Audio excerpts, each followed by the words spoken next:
Hey folks, as we all know, ServiceMate allows us to quickly and easily make a checklist on our job by simply creating a list in our job description and prefixing each list item with a dash space.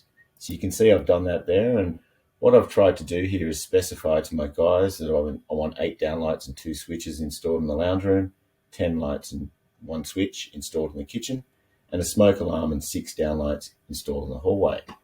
So that comes through on the mobile app as one big long checklist. Now, it'd be nice if we could split that up into rooms. And as of last October's ServiceMate release, you now can. So to create multiple checklists, what we do is reconfigure the checklist to look like this. So we've got a heading, which is lounge, which has no dash in front of it, but it has a colon at the end there. And then we have a list within that. Then we have another heading, kitchen, with a colon at the end of it, and our list beneath that. And then our third heading, hallway, and our list beneath that.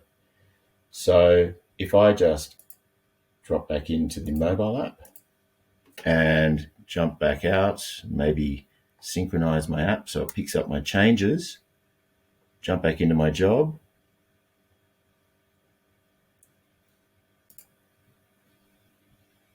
forgot to save that. There we go. You can see now that it's created 3 separate checklists, one for the lounge room, one for the kitchen, and one for the hallway.